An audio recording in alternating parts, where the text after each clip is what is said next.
Hola médicos, bienvenidos de nuevo a otro video de Red Médica Blog. Soy el doctor Darío Treviño y en esta ocasión vamos a revisar la guía de práctica clínica de dislipidemias. Esta es una guía que salió en el 2022 en donde el enfoque que tenemos que tener nosotros para su lectura y que obviamente aprovecharla tanto en nuestro consultorio como para estar preparándonos para el ENARM son, primero, determinar cuáles son los factores de riesgo cardiovascular que existen, cuáles son modificables, cuáles son no modificables, y con estos, cuáles son los scores de riesgo que tenemos que nos ayudan a determinar el objetivo terapéutico que tiene que ser de nuestro tratamiento que vamos a brindar, ya sea con estatinas o con las demás opciones farmacológicas que existen.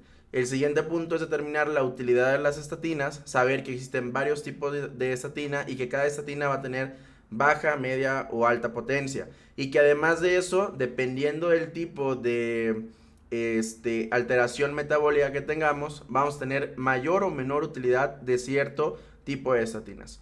Por último, vamos a revisar los fármacos que podemos llegar a utilizar, en donde obviamente la piedra angular que vamos a tener van a ser las estatinas. Sin embargo, podemos incluir otros medicamentos como el ezetimibe y pues el último que son los anticuerpos de estas cosas que existen más recientes, que es el evolocumab. Entonces, pues vamos a dar inicio a lo que es este video. Obviamente esta guía tiene la utilidad, o este video tiene la utilidad pues de compartir y de preparar a los médicos para el ENARM. No es un video que podamos utilizar para brindar tratamientos para pacientes, ni consultas, ni nada por el estilo. Ya después de esa pequeña introducción, pues vamos a dar inicio con el tratamiento de las dislipidemias en el adulto. Comentamos que esa es una de las guías recientes, una guía del 2022. Al final de cuentas, sabemos que la actualización tiene que ser de forma constante y que afortunadamente esta guía en particular es una muy padre, al menos a mí me gustó mucho. ¿Qué sabemos? Pues que las dislipidemias desafortunadamente no son enfermedades que se vayan a presentar con mucha sintomatología, excepto las causas familiares, en donde prevalecen la presencia de santomas y demás cosas. Aquí son enfermedades usualmente asintomáticas que nos van a ir incrementando el riesgo cardiovascular de forma progresiva y que esto se debe a alteraciones sobre los niveles sanguíneos que tengamos del colesterol total, de los triglicéridos, del colesterol de alta densidad, etcétera. Todo esto son factores condicionantes al desarrollo de aterosclerosis y que obviamente van a condicionar un aumento del riesgo cardiovascular, en donde pueden integrarse otros factores de riesgo modificables. Entonces, tenemos un paciente que puede tener no solo un factor de riesgo cardiovascular, sino puede tener todo el combo, en donde se entra todo el contexto del síndrome metabólico, y nuestra acción como médicos tiene que ser enfocarnos en ese tipo de pacientes para modificar lo máximo posible. En este caso nos centraremos pues en las dislipidemias. Sabemos que factores de riesgo modificables que tenemos es diabetes, la obesidad, el sobrepeso, la hipertensión, el síndrome ovario poliquístico, etc. También sabemos que este tipo de trastornos son de origen en ocasiones multifactoriales. Se involucran tanto aspectos genéticos como todos los aspectos socioeconómicos que intervienen en los pacientes. Estilo de vida, tipo de alimentación, estrés laboral, ambiente, sobre todo por las áreas en donde existe una gran cantidad de contaminación ambiental, también pueden contribuir al desarrollo de este tipo de enfermedades. Existen dos principales mecanismos que intervienen en el potencial aterogénico de este tipo de enfermedades. Lo primero son el acúmulo de las partículas, como las que contienen las aproproteínas B, que estas van a tener la capacidad de modificación endotelial. El endotelio vascular sobre varias modificaciones que condicionan el desarrollo de placas de ateroma. Y como segunda parte vamos a tener todos los demás factores que contribuyen o interaccionan de una u otra forma sobre esa lesión endotelial que acaba de ocurrir. Entonces, a las dislipidemias, si bien forman parte de los factores de riesgo cardiovascular, el desarrollo de las mismas involucra muchos de los factores que ya estamos muy familiarizados todos. Tabaquismo, sedentarismo, ingesta excesiva de grasas saturadas, de carbohidratos, la obesidad, el alcoholismo, la diabetes tipo 2 y otros que a lo mejor no estamos tan familiarizados, como puede ser el hipotiroidismo, el síndrome nefrótico, alguna enfermedad hepática colestásica, la fibrosis quística, alteraciones endocrinológicas como el síndrome de Cushing, etcétera, ¿no? Todos los demás que vienen acá marcados. No solamente eso, sino que también tenemos que reconocer que hay ciertos medicamentos que nos pueden contribuir a la elevación de este tipo o la presencia de este tipo de enfermedades como las tiazidas, los estrógenos, los glucocorticoides, los esteroides anabólicos, algunos antipsicóticos atípicos, la isotretinoína, etc. También sabemos que la dislipidemia, pues si hablamos que puede ser asintomática, puede debutar también con una aterosclerosis acelerada, principalmente en cierto tipo de presentaciones. No nos vamos a enfocar en el diagnóstico de los diferentes tipos de dislipidemia, principalmente esta guía va encaminada hacia el tratamiento. Pero sabemos que esta aterosclerosis acelerada la podemos identificar un paciente joven que debute con un evento vascular cerebral, que debute con un infarto del miocardio o con una enfermedad arterial periférica. También sabemos que en el contexto de una hipertrigliceridemia grave es clásico el caso, por ejemplo, para los que van a presentar la ENAM, que te venga un caso de un paciente con una pancreatitis y con triglicéridos arriba de 1000. Súper clásico que los puedes llegar a desarrollar. Existen algunos signos clínicos que nos pueden estar hablando de que tengamos también algún tipo de dislipidemia. El anillo corneal que se presente de forma prematura antes de los 45 años. La presencia de xantomas, que pueden ser en los tendones extensores y santelasmas, que van a sugerirnos un patrón, por ejemplo, en la hipercolesterolemia familiar. Además de eso, podemos encontrar, ya saben, formas homocígotas, heterocígotas. No vamos a hablar de eso, para eso tenemos clase de dislipidemias en Patreon. Y pues además de eso, un poco más de los diferentes tipos de dislipidemias que podemos encontrar, que son todas estas que están subrayadas. Estas guías que nos permiten subrayar y todo eso, puedes entrar al Instagram, en Instagram de Red Médica Blog las vas a poder descargar ya subrayadas, que es para que te enfoques y solamente leas eso y no estés perdiéndote leyendo todo lo demás. Digo, si a alguno le interesa, claro está. Lo vas a poder encontrar ahí en la bio de nuestra página de Instagram. Y ya que te pasaste por ahí, pues le das a seguir. Sabemos que en los últimos años las enfermedades cardiovasculares se han considerado la principal causa de muerte. Y esto condiciona, pues, que si nosotros no atacamos esos factores de riesgo modificables, que precisamente por algo son modificables para poder permitir acciones y reducir el riesgo de morbo y mortalidad de nuestros pacientes, pues no vamos a lograr nada como médicos. Sabemos que las dislipidemias tienen una prevalencia global en los adultos del 39%.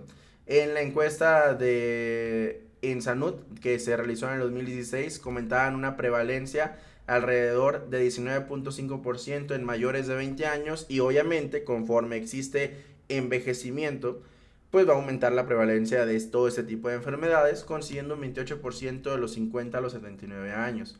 Sabemos también que muchos estudios han demostrado que una reducción de los niveles de LDL van a también reducir pues, la presencia o la incidencia de cardiopatía isquémica en un año. Por ejemplo, una reducción del 38.6 miligramos de LDL va a reducir hasta un 11% la incidencia de cardiopatía isquémica por un año y la enfermedad cerebrovascular hasta un 10%.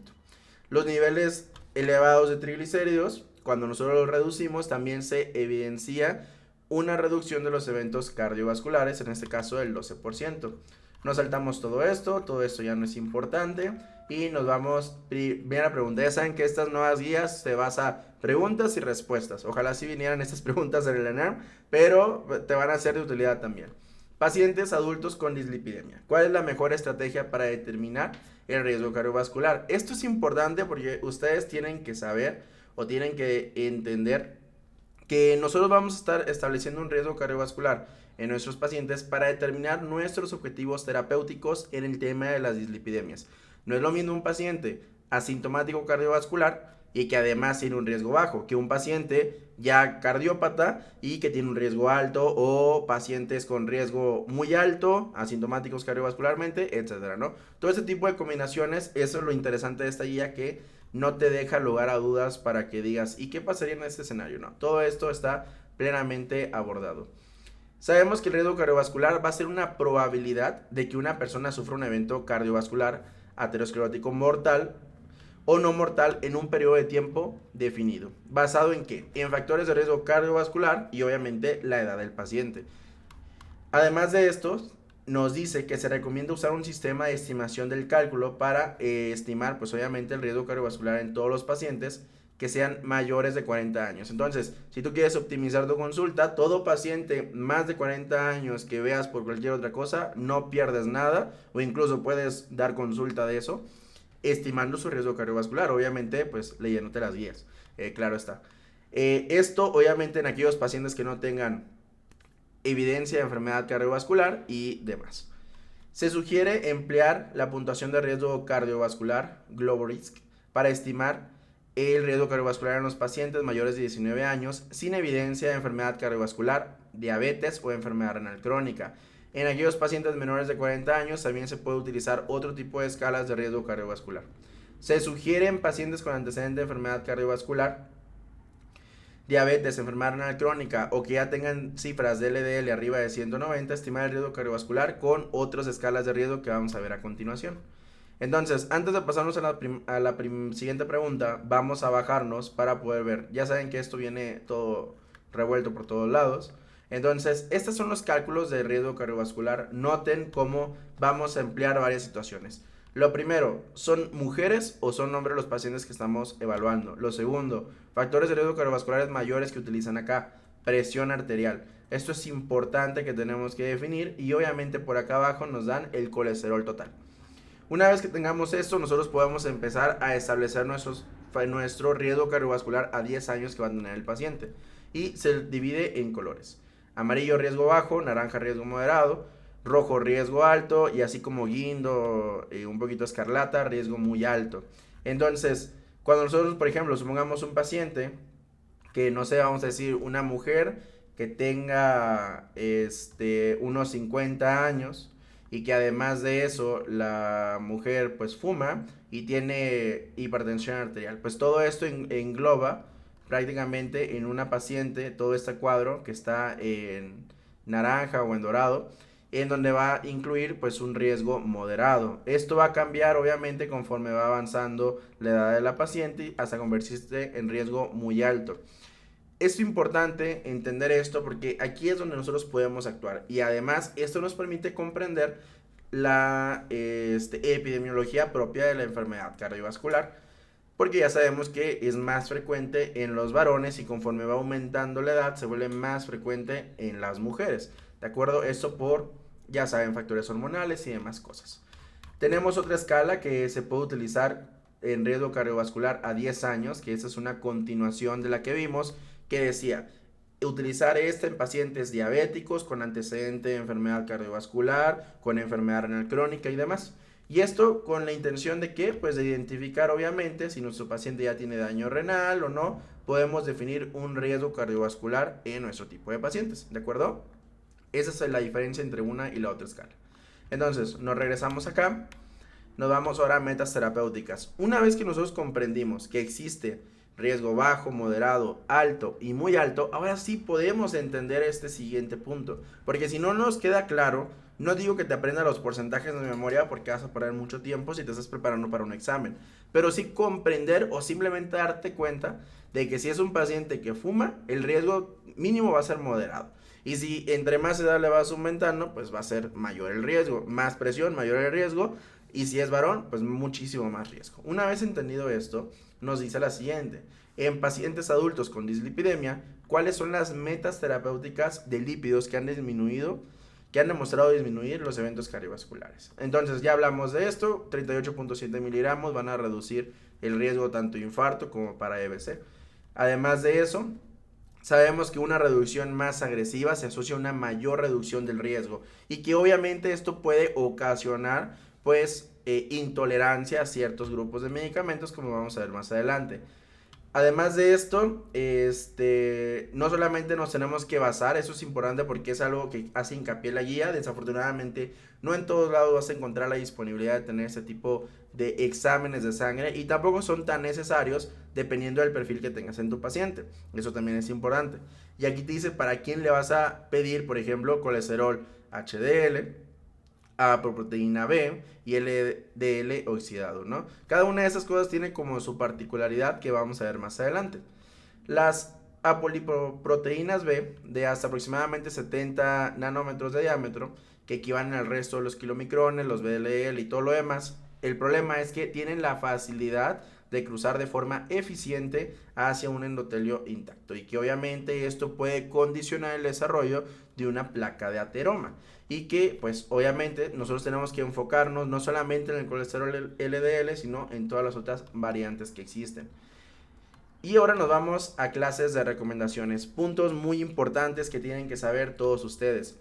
Para reducir la probabilidad de presentar eventos cardiovasculares, se recomienda el tratamiento farmacológico encaminado a reducir los niveles de LDL. En pacientes con riesgo cardiovascular muy alto e hipercolesterolemia familiar sin antecedente de enfermedad cardiovascular, buscamos objetivos. Una reducción mayor o igual al 50% de la basal del LDL con una meta menor de 55 miligramos.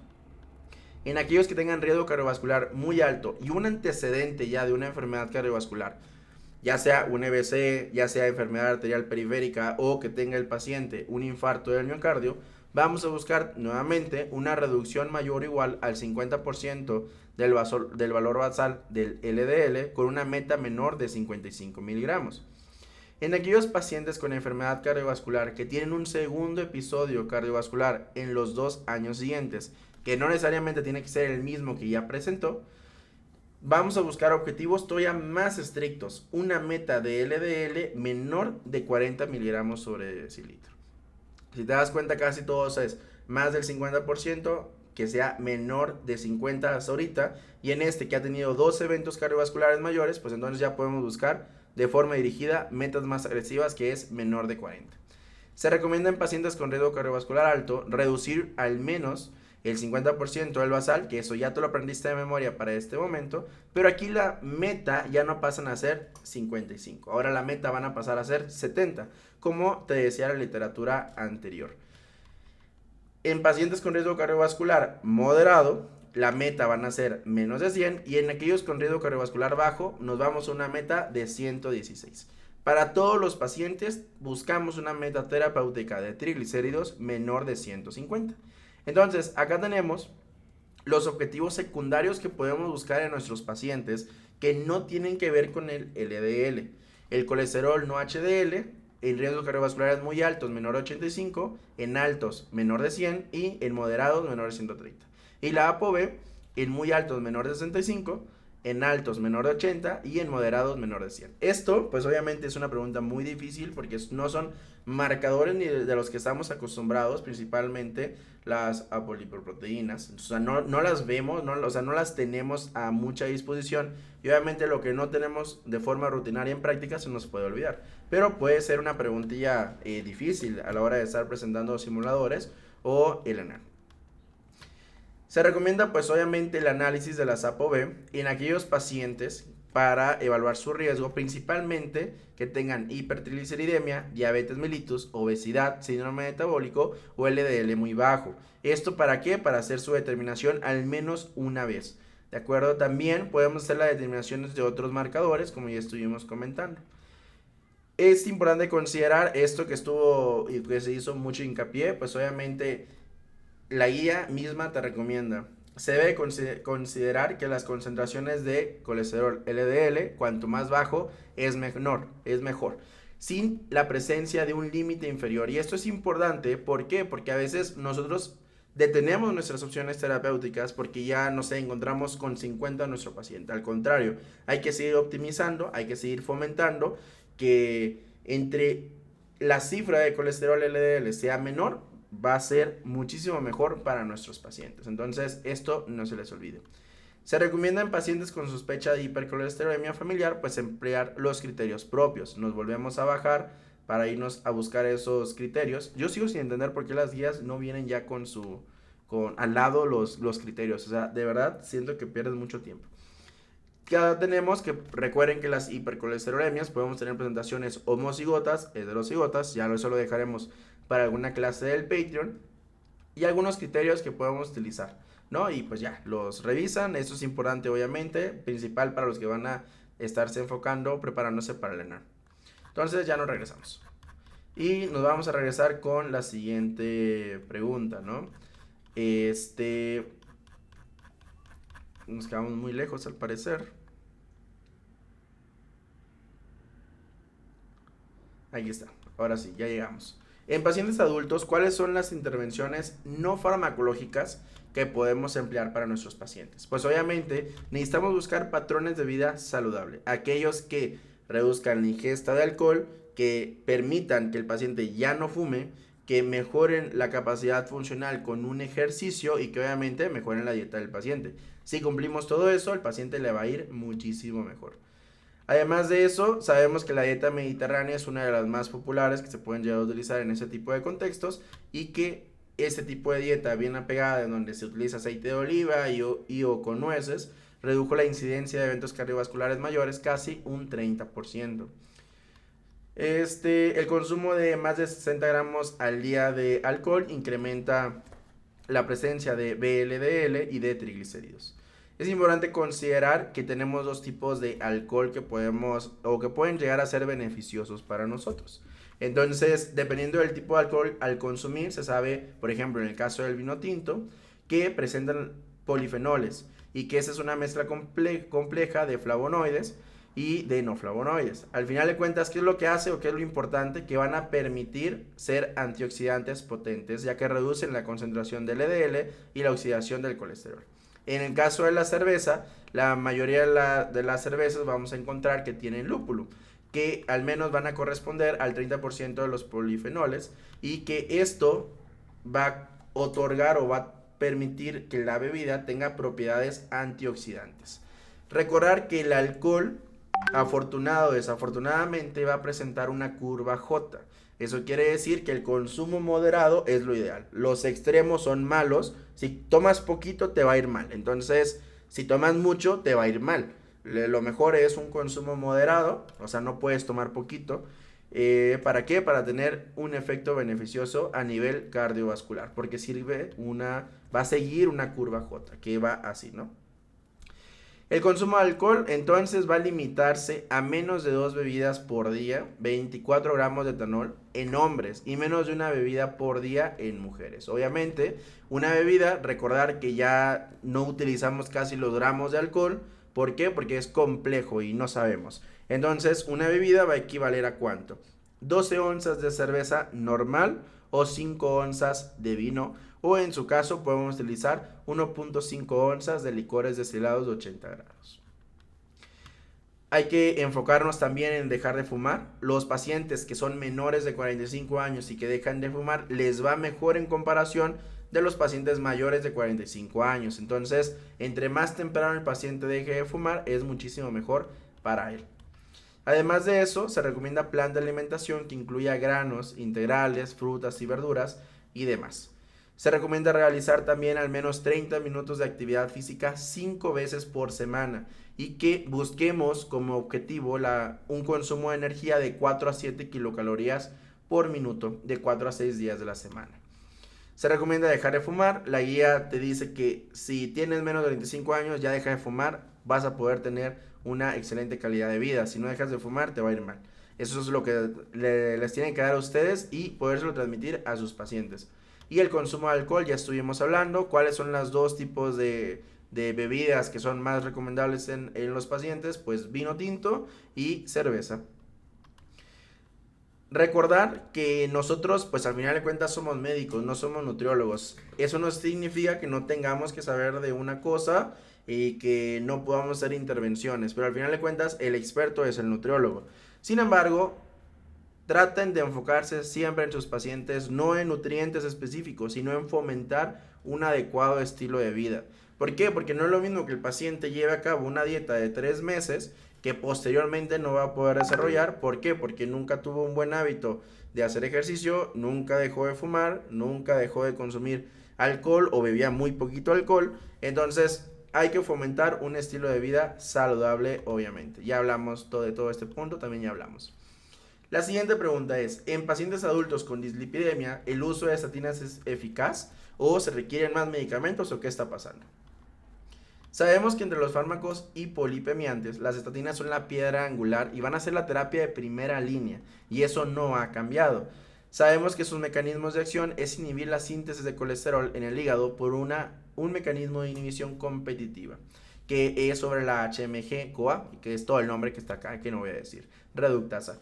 Aumenta la expresión de los receptores de lipoproteínas de baja densidad en la superficie de los hepatocitos, reduciendo los niveles sanguíneos del mismo. Y que obviamente hay una disminución concomitante de todos los demás mediadores que existen, como la apolipoproteína B. Además de eso, sabemos que las estatinas, por ejemplo, acá en cardio, lo que nos interesa muchísimo son todos los efectos pleiotrópicos que pueden llegar a tener estos medicamentos y además sus efectos antioxidantes. Y que obviamente las vamos a dividir en varios tipos, que son tres: alta intensidad, intensidad moderada y de baja intensidad. Acá las que te tienes que quedar de memoria es la atorvastatina y la rosuvastatina como estatinas de alta intensidad. ¿Esto por qué? Porque reducen al menos un 50% los niveles de LDL. Y al resto de las estatinas, dependiendo de la reducción, es la denominación que van a tener, si es de baja o de moderada intensidad. Entonces, el uso de estatinas sabemos que reducen el riesgo de infarto del miocardio no fatal en un 38%. Los mejores beneficios, ¿con qué tipo de estatina las vimos? Pues con la atorvastatina y con la rosuvastatina. Afortunadamente, atorbas hay en todos lados, entonces no hay ningún pretexto. Hay varios ensayos clínicos que han salido, uno de ellos fue Júpiter, en donde hablaban sobre la prevención primaria con el uso de estatinas y pues enfocándonos en la rosu. Entonces hubo una reducción del 44% de todos los eventos cardiovasculares y se detuvo pues este estudio porque ya no tenía caso seguir haciendo. Era claro que estaban mejorando los pacientes.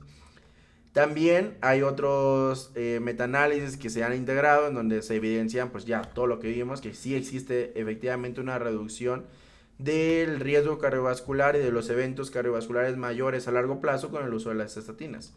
Tampoco hemos evidenciado, porque esa es una de las preocupaciones que tenemos a veces cuando tenemos a nuestros pacientes, que es un paciente completo, no es solamente un órgano, no es una complejidad que te puede tener muchas cosas, que las estatinas causen una elevación de transaminasas o empeoren el curso de una enfermedad hepática. Sin embargo, hay ciertas especificaciones sobre eso que vamos a ver un poco más adelante. Una de las complicaciones más graves y que es pregunta de examen, no se les olvide, es la rhabdomiólisis. Esta es la forma más grave de miopatía inducida por estatinas. Se va a caracterizar por un dolor muscular intenso, necrosis muscular y mioglobinuria. Esto puede conducir a dos cosas: insuficiencia renal y muerte. Y por el otro lado tenemos otra expresión médica que se conoce como intolerancia a las estatinas. Esto es la presencia clínica de mialgias, pero que no corresponde a una elevación de la creatinina y tampoco a pérdida de la función renal importante, y tampoco hay elevación de, por ejemplo, no sé, de la creatininsinasa y todo eso, ¿no? Entonces, tenemos efecto adverso más grave y mayor, va a ser la rhabdomiólisis, que va a estar en conjunto clínica, elevación de la CK, y que además vamos a tener deterioro de la función renal. Y del otro lado, la intolerancia a las estatinas. Entonces, la intolerancia a las estatinas también la podemos definir como cualquier evento o efecto adverso que presente el paciente que ocasione que exista una suspensión del medicamento. Obviamente, en los ensayos clínicos, pues se trata de demostrar si de verdad existe o no la intolerancia a las estatinas, porque a veces el paciente, y eso es también parte de nuestras responsabilidades, pues no le sabemos explicar qué es el efecto adverso que puede llegar a tener, y entonces cualquier cosa la dicen, no, pues es que yo soy alérgico a las estatinas y pues nada que ver, ¿no? Entonces eso también es importante, la intolerancia a las estatinas es rara que se llegue a presentar, sin embargo, para que el paciente sepa que es rara y que a lo mejor es otra cosa, pues uno le tiene que decir. Si no, el paciente dice que ya no se las puede tomar y de ahí no lo vas a sacar. Entonces, también es importante comprender que después de un análisis que se hizo en 51,000 pacientes, se evidenció cuáles eran los mejores medicamentos o las mejores estatinas dependiendo del perfil lipídico que tenía nuestro paciente. Por ejemplo, si lo que buscábamos es una reducción del LDL, primero rosu y después atorbas y luego ya todas las demás. Si lo que estábamos buscando es una reducción del ApoB, rosu, simvastatina y luego después atorbas.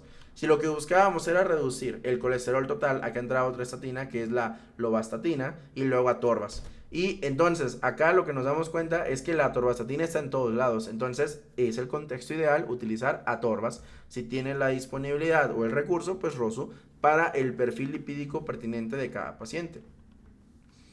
Además sabemos que la torba, las estatinas, también permiten la reducción de los niveles de triglicéridos. Al menos 10 miligramos permiten una reducción del 10% basal de los niveles de triglicéridos. Entonces, si esta dosis la llevamos a una dosis de alta potencia de atorbas, que son 80 miligramos, vamos a ocasionar una reducción adicional del 15.4%. Y nos vamos a recomendaciones. Así como vimos metas, ahora vemos recomendaciones. Se recomienda qué cosas.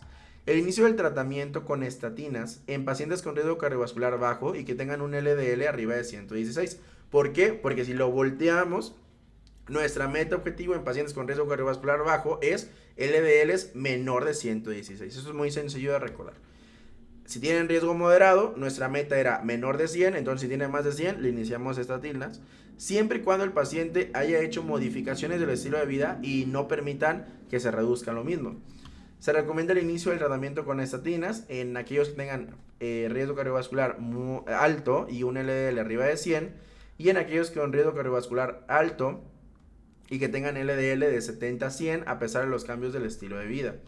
Se recomienda el inicio de tratamiento con estatinas en pacientes con riesgo cardiovascular muy alto y que tengan arriba de 70, y pues obviamente todo paciente ya con enfermedad cardiovascular establecida que no tenga una reducción menor de 55, que tenga factores de riesgo adicionales, pues nosotros vamos a indicar el tratamiento con estatinas, que es básicamente todo lo que hablan los siguientes 3 puntos. Además de eso, recuerden que tenemos más opciones aparte de las estatinas. Se recomienda utilizar como primera opción ezetimiba o un inhibidor PCSK9 en aquellos pacientes en quienes se deba evitar la elevación de las transaminasas séricas y la elevación de la creatinina sérica. ¿Por qué? Porque tienen mejor perfil de seguridad que las estatinas. Además de eso, recuerda que el tratamiento de primera elección para reducir el riesgo cardiovascular en pacientes con hipertrigliceridemia es las estatinas. Si tienen arriba de 200 de triglicéridos, dale estatinas, no le des fibratos. Para eso viene el siguiente punto. Vamos a iniciar el bezafibrato en todos aquellos pacientes que tengan hipertrigliceridemia a pesar del tratamiento con estatinas, no antes. No junten medicamentos. ¿Por qué? Porque entonces se desencadenan la intolerancia y todas las demás cosas. Como pregunta, ya que estamos acá, ¿cuál es el tipo de fibrato que ocasiona peor interacciones con las estatinas? Esa es una pregunta importante y clásica de farmacología. Los que se la sepan ya saben en la sección de los comentarios, porque está contraindicado su uso de forma conjunta. Además de eso, vamos a buscar las estatinas de intensidad moderada con el objetivo de lograr reducciones del 30 al 50% de los niveles de colesterol LDL. Nos saltamos todo esto. En pacientes adultos con dislipidemia, el uso de ezetimibe asociado a estatina es útil, no es útil, o qué sabemos. Sabemos que este medicamento es un inhibidor en la absorción intestinal de una de las proteínas de Niemann-Pick o el Niemann-Pick C1, ¿no? ¿Esto qué va a hacer? Pues inhibe la absorción de colesterol en las vellosidades intestinales, por ende le llega menos colesterol al hígado y se producen menos componentes del mismo. Entonces, cuando nosotros agregamos al tratamiento de estatinas, ezetimibe, que la dosis es 10 miligramos por día, vamos a adicionar una reducción de hasta 24% y además vamos a reducir con un riesgo absoluto menor del 2% efectos cardiovasculares fatales. En los seguimientos que se les ha dado, pues obviamente a los pacientes, hay varios ensayos clínicos en donde se documenta esto, el IMPROVE es uno de ellos. La insuficiencia hepática grave asociada con ezetimibe sola o combinada con estatinas va a ser una presentación muy rara, pero que puede llegar a ocurrir y que obviamente puede ser pregunta de examen. Entonces, ojito con eso.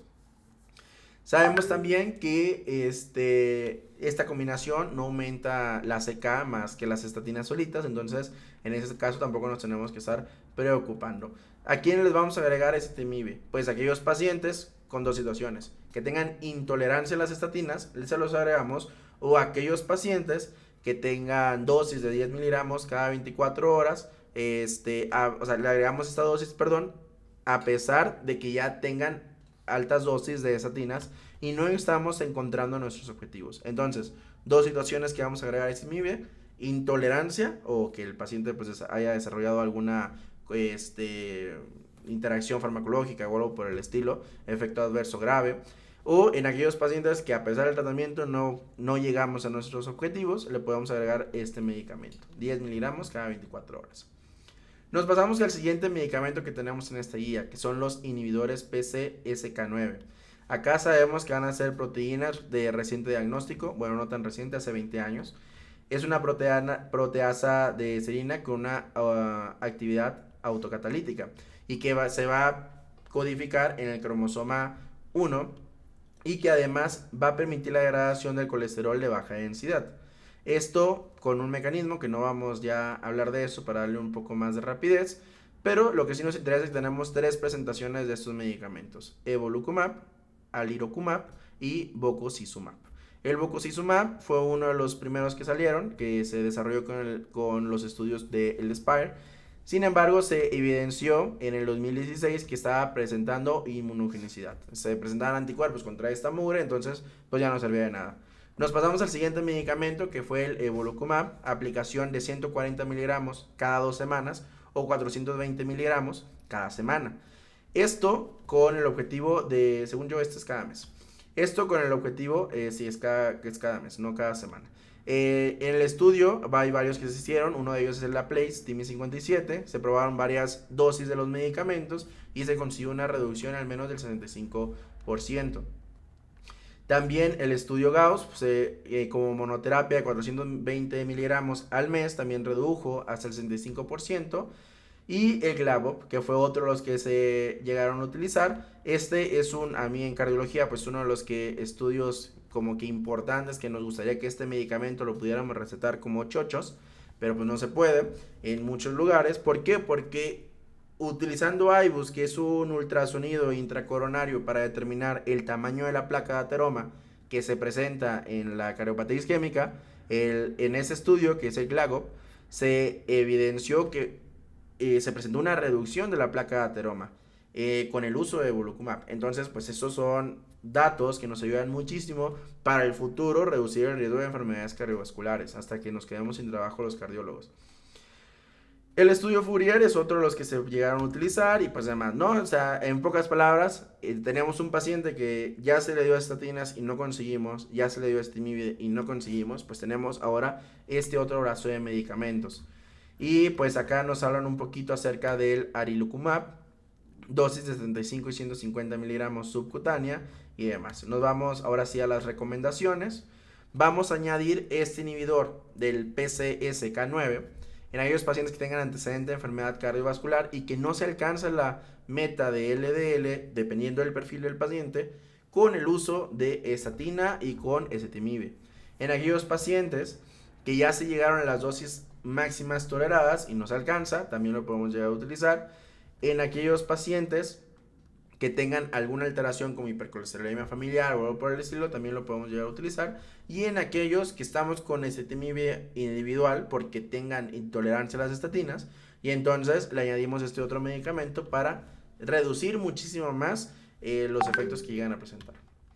Otra situación que se nos presenta muy clásico y que ustedes la van a ver cuando entran a la residencia, los que no están en la residencia y cuando estás con tus pacientes en la consulta, también te das cuenta, es el temor que a veces puede surgir, darle medicamentos a los pacientes adultos mayores. ¿Por qué? Porque luego va a llegar alguien y le va a decir, no, usted ya toma muchos medicamentos, y le empieza a volar todos los medicamentos, cuando la evidencia clínica es de que si el paciente no se encuentra con fragilidad, que es un tema muy aparte que no nos vamos a meter, pues obviamente no lo tienes que limitar en tratamientos, darle todo lo que se le pueda dar.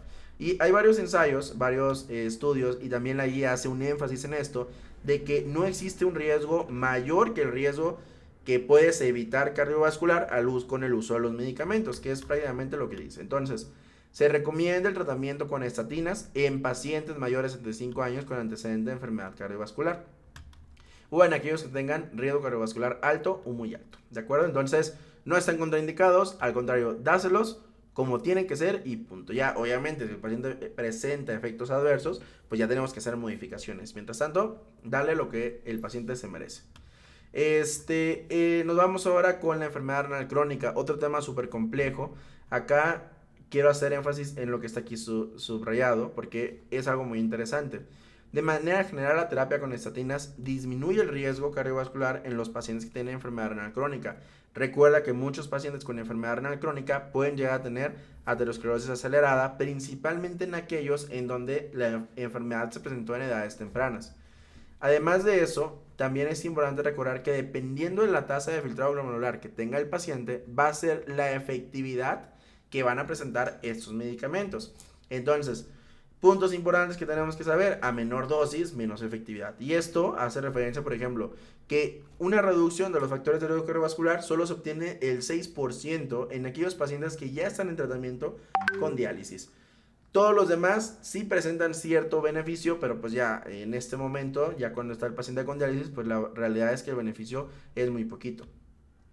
Entonces, se recomienda utilizar el uso de estatinas, o más bien se recomienda el uso de estatinas o su combinación con ezetimibe en aquellos pacientes en estadios 3 a 5 que no sean dependientes a una terapia de sustitución de la función renal, con el objetivo de buscar reducción de las metas de LDL. Además de eso, vamos a continuar el tratamiento previo que tenía nuestro paciente si el paciente ya se encuentra en enfermedad renal crónica en diálisis. ¿Qué quiere decir? Que estaba en enfermedad renal crónica por los factores de riesgo que presentaba el paciente, le decidimos iniciar estatina, conseguimos nuestros objetivos y todo, pero la enfermedad progresa y el paciente entra en diálisis, ya sea peritoneal, hemodiálisis o el tipo que tenga, nosotros vamos a continuar nuestro tratamiento. No te dice la guía que si ya lo toma, que si se debuta con enfermedad renal crónica, le inicies o no estatina, pero es lógico que ya no tienen beneficio, ¿no? Acá hablamos del 6% que van a recibir de beneficio. Por último, vámonos con los anexos. Vamos a hablar con estos bonitos diagramas de flujo. Prácticamente no hay mucho diferente de comentar realmente. Tenemos riesgos bajos, riesgo moderado y riesgo alto de eventos cardiovasculares mayores. Y nuestros objetivos que vamos a tener de LDL. Si tenemos LDL en el riesgo bajo, LDL de 116 a 190, indicamos estatinas de moderada intensidad. Si tenemos más de 190, indicamos estatinas de alta intensidad. Si tenemos LDL mayor de 100 y menor de 190, en riesgo moderado, moderada intensidad de la estatina, y si es más de 190, alta intensidad. Y en riesgo alto, que equivalen a 5 a 10% de riesgo cardiovascular a 10 años, si está de 70 a 100, indicamos estatinas de moderada intensidad, y si son arriba de 100, estatinas de alta intensidad. ¿Cuándo se evalúa la respuesta? De 2 a 4 meses. Y recuerda que tiene que ser una combinación con modificaciones del estilo de vida, porque a veces al paciente le encanta llevarse medicamentos, le encanta llevarse a toda la farmacia, le damos sus 80 miligramos, se lleva 12 cajas de Atorvas, que es como viene en el IMSS, y pues obviamente no les va a alcanzar, o sea, no les alcanza. O sea, ahí se anda tomando 4 pastillas todos los días, pero pues sigue sin modificaciones pertinentes del estilo de vida. Entonces tenemos que enfocarnos en eso, o sea, tenemos que buscar de forma intencionada la reducción de esos factores de riesgo cardiovascular. Una vez que pasaron los 2 a 4 meses, logramos la meta, pues que no, incrementamos la estatina a una dosis máxima o hasta la dosis máxima tolerada durante los próximos 3 meses. Seguimos, o sea, ya pasaron 2 a 4 meses y ahora otros 3 meses. Seguimos sin presentar mejoría, pues entonces vamos a agregar ezetimibe. Seguimos sin encontrar mejoría, pues lo referimos a un nivel superior, que es a medicina interna. ¿Para qué? Para determinar si el paciente es candidato al uso de inhibidores de PCSK9, ¿de acuerdo? Si nuestro paciente se logran las metas, pues obviamente ya saben, control, seguimiento y estar implementando factores de riesgo cardiovascular y demás, ¿de acuerdo? Acá tenemos en la tablita, también es importante que la vean. Esta, pues básicamente toda la guía se resume en este algoritmo. Eso se me hizo muy padre de parte del grupo que organiza esta guía, y que obviamente requiere una evaluación multidisciplinaria. No se puede hacer todo uno solo. Hay que, ahora sí, compartir el pastel. Que todos aporten a que el pastel, pues, no sé cómo explicarlo. O sea, que todos aporten su parte. Y ya está. Ya me entendieron, ¿no? Entonces también es importante, obviamente, que existen ciertas condiciones que tenemos algunos, el uso de PCSK9, dependiendo del subtipo de dislipidemia que tenga el paciente. Acá nos hablan que es el punto número 5, la hipercolesterolemia familiar y demás, y te dicen las cifras que tenemos que tener para poder considerar su uso o no considerarlo. Y acá en el punto número 2 tenemos las metas de LDL que vamos a estar buscando en nuestros pacientes. Paciente más de 20 años que ya tenga alguna dislipidemia familiar y o riesgo cardiovascular muy alto, pues obviamente necesitamos buscar cifras objetivos menores de 55. Y recuerden que la condición para tener una cifra menor de 40 son 2 eventos cardiovasculares mayores. Eso es prácticamente lo mismo que vimos hace rato, solo que en un perfil específico de paciente.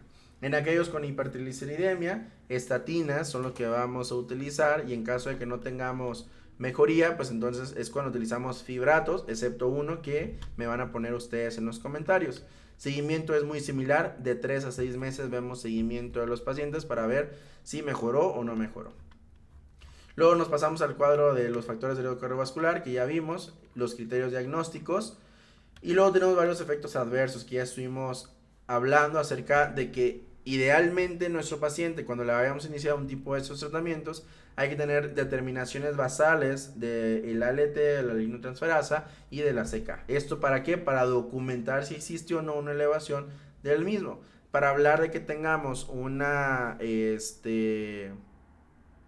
alteración directamente de las estatinas que nos esté condicionando elevación de la enzima CK, pues obviamente el clásico valor que utilizamos son 10 veces arriba del valor de lo normal. Y obviamente vigilar la función renal, que todo eso es muy raro, ¿no? Que ya saben ustedes. Tenemos medicamentos que se pueden utilizar en el uso de las estatinas. Esta tablita viene cómo se tienen que dar. Recordar las dosis, la atorvastatina, intensidad moderada, intensidad alta. Tenemos el ezetimibe, que podemos ya tener algunas complicaciones, también viene en esta tablita. Y los inhibidores del PSKCK9, se me olvida cómo se dice. Y por último los fibratos, que aquí el único que nos queda es el pobre besafibrato luchando contra el mundo, ¿no? Y por último tenemos acá los efectos adversos que pueden llegar a presentar y pues ya. Entonces, eso fue todo de esta guía, espero les haya gustado. Puntos importantes les dije al inicio del video, hay que centrarnos obviamente en reducción de los factores de riesgo cardiovascular, tratar de optimizar nuestras medidas no farmacológicas, establecer un riesgo cardiovascular en nuestro paciente para los próximos 10 años y con eso lo atacamos de dos formas. Buscamos con medicamentos y que esos medicamentos logren llegar a un objetivo o una meta y con eso podremos darle un beneficio a nuestros pacientes. Y si te estás preparando para ganar, pues obviamente estos puntos que dijimos son lo más probable que te van a preguntar. Entonces trata de aprendértelo. Cuando veas esta publicación en Instagram, vamos a poner preguntas probables en un reel. Entonces, atento, atento. Para que nos sigas ahí en Instagram, te voy a dejar el enlace en la descripción para que vayas allá a nuestra página y pues le des seguir y te des cuenta de todo lo que vamos a estar subiendo. Esta fue otra lectura de la guía de práctica clínica. Soy el doctor Darío Treviño. Esto es Red Médica Blog. Nos puedes seguir en Instagram, Facebook o directamente acá en YouTube. Y obviamente si te vas a preparar para la ENARM y quieres tener un curso donde alguien te esté diciendo cada rato que tienes que estudiar, pues nuestro curso de Patreon es la mejor opción. También el link lo encuentras en los comentarios. Nos vemos hasta la próxima lectura, doctores. Chao, chao.